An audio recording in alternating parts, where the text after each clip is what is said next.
salmini onon fof onon ɓe Allah teddini haala mon e alquran wala qad wassalna lakumul qawla ka ɗo haale ɗo kala ɗo neɗɗo wawi wonde aduna yetto ɗum beltima no fewi sëriñ bi mu ngi wax ne asalaamaaleykum wa rahmatullah nee na mu ngi leen nuyu yéen ñëpp di leen nuyu yéen ñëpp yéen waa presse bi yëpp comme ni mu ko waxee si nasu alquran bi wala qad wassalna lakumul qawla yéen yéenay ñëw fii taataan ay kàddoom mu wasaare si àdduna bi yëpp leen loolu bëgg na si lool jonne nde ko ɗo e sarif wini galle ceerno Mountaga Ahmad galle ceerno Mountaga Ahmad noon ne woowi huccodirde presse ne woowi huccodirde Sénégal naaɓe fof huccodirde aduna fof haalde mum nee na toogaay bi ni ko Ceerno Chérif waxee wax na sax kër Ceerno Madani waaye dafa ne kër Ceerno Mountaga Tall ngeen ñëw kër Ceerno Mountaga baaxoo na bu ay mbir amee si réew mi wala yu jotal lu su concerne waa Fuuta woo presse bi yëpp kon ni ngeen teewee fii ñu ñëw jàkkaarloog yéen waxtaan ak waa Fuuta ak waa Sénégal yëpp. lu concerne Fuuta non lu concerne Sénégal. nee na lu concerne Sénégal yëpp. lu concerne aduna o. lu concerne aduna bi yëpp. te bu keewi Fuuta ko ne keewee aduna ndax lii xew Fuuta xew na itam si aduna bi yëpp kon ñun nuñ ko gisee. ko concerne ko Sénégal foofu. nee na Sénégal yëpp la concerné. nabi sallallahu alayhi wa sallam wi al insanu kal jismi al insan iza staka minhu udwun tadaa lahu sairul jasad neɗɗo nee na yonent bi sallallahu alayhi wa sallam nee na nit kala way kono tergal gootal ni dafa mel ni rek benn cër si nit si doomu aadama kala ko heeɓi ngal ɗo tergal lépp lu jot benn cër misaal si bopp bu amee lu ko jot yaram bi yëpp da koy yëg ɗum noon Sénégal e aduna o fof ko neɗɗo gooto moo tax mu ne Sénégal ak aduna bi yëpp benn jëmm la wi taawanu alal birri wa taqwa wala taawanu alal ismi wal udwan ko waxee rek mballodire e ko moƴƴi mballodire e ko feewi mballodire e ko nafata on ni mu ko waxee rek si yàlla ni mu ko waxee si alquran dafa ñu digal ñun julli ñi nañu dimbalante si lu baax ak yiw ñu bañ a dimbalante si lu bon ak luy lore nabi sallallahu alayhi wa sallam inna allaha fi awni al abdi ma dama al abdu fi awni akhihi al muslim kala ɗon allah ne walla kala julɗo kala neɗɗo ɗo wawi wonde allah ne walla ɗum ma dama neɗɗo o ene tinni e bandu musidɗo muɗum nee na yonent bi sallallahu alayhi wa sallam nee na nit yàlla mu ngi koy dimbali doon fekk mu ngi nekk si li dimbali doomu aadama yi min kalowɗo o komi nelaɗo komi nelimi ko hulafa mawɓe meɗen mawɓe diine ɓe nee na moom mii di jëkkati kàddu moom dañ ko yónni rek nee na suñu xalif généraux yi dëkk bi yëpp ñoo ko yónni si seen làmmiñ lay wax Ceerno Basiru Mountaga Taha Tall ci Louga Ceerno Mountaga Bachir xalifa général de Touba Ceerno Babacar Mansour si khalifa Tijaniya Ceerno Ahmad Tidiane Ba to Madina Gounass Ceerno Mahi Niass to Kaolack khalifa Seneba khalifa Ndiassane khalifa Ceerno Mouhamad Lamine Dumga khalifa Ceerno Samassa khalifa Ceerno Aliou Thiam e dendagal khalifa Layen e dendagal hulafa en leydi ndi e dendagal moƴƴuɓe leydi ndi koye konngol maɓɓe kalatmi ɗo wona e konngol am min tan ɓeɗo fof ne ndendi kadi ko kalatmi ko kala goto e maɓɓe e ɗum ne woƴƴi ɗum ene tuusi ɗum nee na kaddu yi mu yëkkati ni mu ko waxee rek du kaddoom moom nee na ñu fi toogal muy xalif généraux yi si seen làmmiñ lay wax ñu mu fi tudd ñii ñoom Serigne Mountakha Bachir ñoom Serigne Babacar Sy Mansour suñu xalifa bi nekk fii si Laayeen waa Madina Gounass waa Fuuta yëpp xalifa yi fa nekk nee na ñoom ñëpp lay wax ci seen kàddu ndax ñoom ñëpp lii am nii ci réew mi ñoom ñëpp da leen yitteel soxal leen moo tax moom muy wax seen kàddu ñu yebal ko ɓayri noon ɗo ko capital nee na comme nag fii ci capital lañ nekk ko min ɓe lomtini yomi nee na moom lañ yebal na wax ak ñëpp oɗo communiqué mo ganduɗa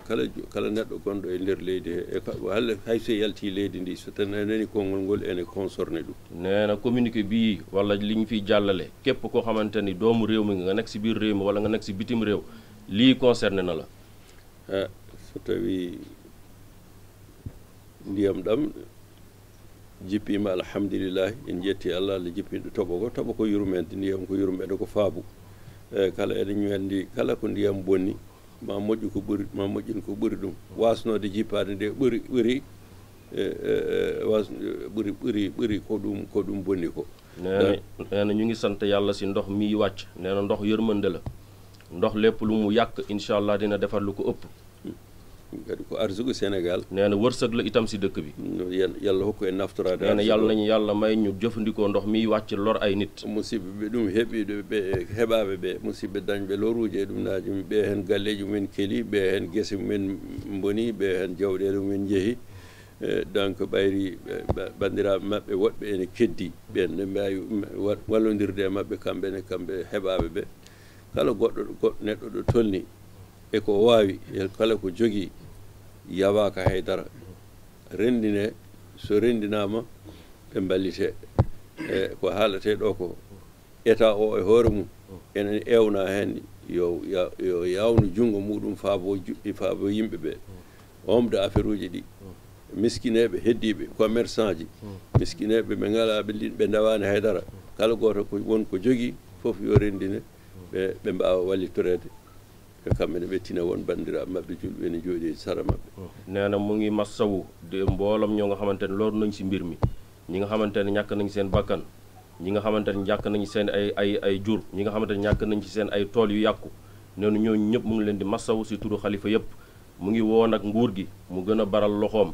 si kaddu xalif généraux yëpp mu ngi woo nguur gi mu gën a baral loxoom si assisté ñi nga xamante ne ñoo lor si mbir mi mu ngi woo bépp homme d'affaires bi nekk si réew mi ak bitim réew dégg annonce bi mu ngi woo bépp commerçant bépp nit koo xamante ni ku amul dara sax mu ngi lay woo ci sa pas-pas ci sa jàppandal ci li nga yor wala si sa xalaat lu mu gën a gaawee ñun ñëpp ñu booloo fas yéene jëm jàkkaarloo ak lii nga xamante ni mu ngi lor suñu ay mbokk sénégalais. man satara musliman satrahullah sa suuri neɗɗo noon Allah wokkuma ni sutura ko ɗum ɗo noon koɓe heɓaɓe koɓe jeeyaɓe ndewen hen Allah goto men fof ko Allah hattane ɗum waɗa hen. nee na ni ko yonti bi sallallahu alayhi wa sallam waxee si xadis bii rek nit boo suturaalee nit rek yàlla suturaal la nee na ñun ñëpp ñun sénégalais yëpp nañu booloo jaamu si lii yàlla bu ñu si jaamoo yàlla ñun ñëpp dinañ am si yool li si am ko rendinde ko noon so tawi woodi ko Allah walli ene wawi nawede juma Cheikh Oumar ene wawi nawede juma Tiwawon ene wawi nawede juma Massalikul Jinan ene wawi nawede juma Madina Gounass ene wawi nawede ɗo point ɗo kala ɗo wawi wonde kala ɗo jomumen jooɗi ene wawi nawede toon so rendinama rendine wooda no waɗira. nee na lépp lu ñu am si mbir mii dajale ko mun nañ ko indi fii si juma Cheikh Oumar fii mun nañ ko indi itam fii si Massalikul Jinaan mun nañ ko indi fii si suñu mbokku Laayeen seen mun nañ ko indi fee si juma Touba wala Tivaouane l'essentiel daal mooy ñun ñëpp nañu concerné ñun seen doomu Sénégal yëpp ñu concerné ñi nekk si bitim réew ak ñi nekk si biir réew mi yëpp ñu concerné ñu farlu dajale lu ñu yor ak lu ñu am yëpp ñu dajale ko si benn bërëb fas yéene ko dem jàppale ko ñooñu. yàlla wàllu en. nee na yàlla nañ si yàlla jàppale nag. to jippingo yoo nafe en. nee na ndox mii ak lu mu wàcc ak lu bëri waayam ak fi mu dugg yëpp nee na loolu la yàlla doon njëriñ si réew mi. kala ne ndiyam no wayi fof ko nafarta. nee na ndox ak lu mu mënti mel ak lu mu mënti lor. bi njëriñ lay jur après jetti Allah e awɗo neema mo nee na ñu ngi si sant yàlla si neema bi mu wàccee si ñun. nee na salaamaaleykum wa rahmatullah. Aux intempéries et aux inondations que vivent toutes les régions du Sénégal, et il l'a dit dans ses propos, à travers le monde même on voit des inondations, il a décidé aujourd'hui de faire une déclaration pour appeler tous les Sénégalais d'ici et de la diaspora à un moment de compassion, un moment de solidarité envers toutes ces populations qui aujourd'hui sont sinistrées et déplacées, que ce soit dans la région de Saint-Louis, Podor, Matam, mais aussi à Bakel et à Tambacounda, Kédougou. Ces moments, il sait que ces moments sont très difficiles pour ces populations-là. Et au nom de tous les khalifes qui sont actuellement là au Sénégal, il parle en leur nom parce qu'il dit qu'il est juste leur messager et qu'il porte juste leur message. À savoir, aujourd'hui, il y a une nécessité pour que les Sénégalais se mobilisent. Le khalife Thierno Bachir Tall, le khalife général de la famille omarienne, le khalife Thierno Mohamed Bachir Muntaha Mbaké, le khalife Serigne Babacar Mansour Sy, le khalife Mahi Niass, le khalife de Ndiassane, le khalife des Layènes, le khalife, tous les khalifats qui sont au Fouta. Aujourd'hui, Thierno Madani les associe à ces propos-là, parce qu'il sait que s'ils étaient ici aussi, parce que c'est Dakar, parce que c'est la capitale, parce que c'est une nécessité immédiate pour toutes les populations qui souffrent, il a décidé de parler en leur nom. Il appelle aussi tous les hommes d'affaires, toutes les personnalités, tous les gens qui peuvent aider et tous les citoyens à un moment de solidarité qu'ils amènent tout ce qu'ils ont, que ce soit de l'eau, des matelas, des habits, des médicaments, qu'ils puissent les amener dans les mosquées, des mosquées dédiées, soit à la mosquée omarienne, soit à la mosquée de Massalikul Jinan, soit à la mosquée de Tivaouane, quel que soit l'endroit où on peut vraiment mettre en relation tous ces dons qu'on peut amener chez les sinistrés. Thierno Madani demande à ce que les gens aujourd'hui se mobilisent pour qu'on puisse aider. Il a dit aussi que chaque musulman doit pouvoir aider son prochain. Et c'est dans ces moments-là, il n'y a pas que l'État qui peut faire. Même s'il a demandé à l'État de fournir plus d'efforts, de mobiliser plus de personnel, de mobiliser plus de moyens, il demande aussi que les citoyens en fassent autant parce que c'est une solidarité nationale et c'est un vécu qui est en train d'impacter tous les sinistrés dans ces zones que j'ai citées à travers le Sénégal. Il rappelle toutefois que ces intempéries-là sont liées aussi au changement climatique, mais aussi c'est un don de Dieu d'avoir de l'eau. Que la pluie vienne, ça c'est un don de Dieu. Il dit que c'était pire qu'on ne puisse pas avoir de la pluie. Mais aujourd'hui que la pluie est là, même s'il y a des dégâts, la pluie et l'eau réparent beaucoup plus qu'elle n'amène de dégâts. Et dans ces moments-là, il prie que pour un Sénégal de paix, un Sénégal de prospérité, mais un Sénégal aussi où les gens puissent vraiment comprendre que dans des moments difficiles, que chaque prochain a besoin de son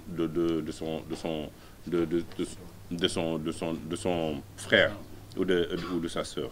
Et dans ces propos-là, vraiment, il associe la diaspora aussi, parce qu'elle joue un rôle important et qu'on sait que dans ces zones-là, beaucoup de leurs familles sont à l'extérieur. Il leur demande aussi d'amener leurs appuis et qu'ils seront d'ici la fin de la semaine, qu'on puisse rassembler tout ce qu'on a, qu'on fasse vraiment une grande délégation avec tout ce qu'on a pu mobiliser et qu'on amène ça, que ce soit du riz, que ce soit beaucoup, surtout qu'aujourd'hui, il y a des problèmes d'eau, il y a des problèmes de salubrité, que les Sénégalais se mobilisent autour de ce moment de solidarité nationale pour le bien-être des Sénégalais qui sont dans ces régions-là. Je vous remercie. Société CSE waɗi hen doole mawɗe toon won gure janoɗo ha ndaari enen ndiyam ɗam nde naata ɓe ngari ɓe mbaɗi hen dikuji ɓe mbaɗi hen ɗum ko wayno on société fof ene yette ɓe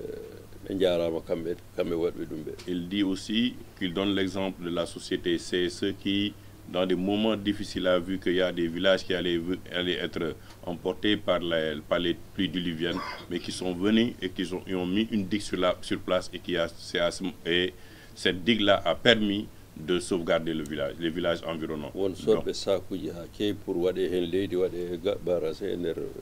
il a dit aussi beaucoup de volonté, de personnes de volonté ont acheté des sacs de sable, ils ont offert là-bas, dans ces régions-là, pour pouvoir vraiment freiner les inondations dans les foyers. Et ça aussi, il remercie toutes ces bonnes volontés-là qui se sont manifestées très tôt pour amener leur appui.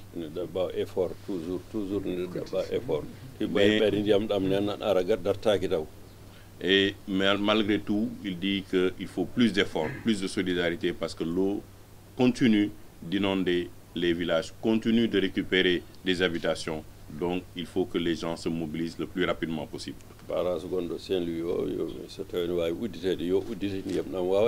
Il dit aussi, il demande aux autorités de voir la possibilité que le barrage qui est à Saint-Louis soit ouvert pour que l'eau puisse être évacuée. Et ça, si c'est possible, que l'État puisse vraiment aider ces populations pour que cette eau-là soit évacuée le plus rapidement possible.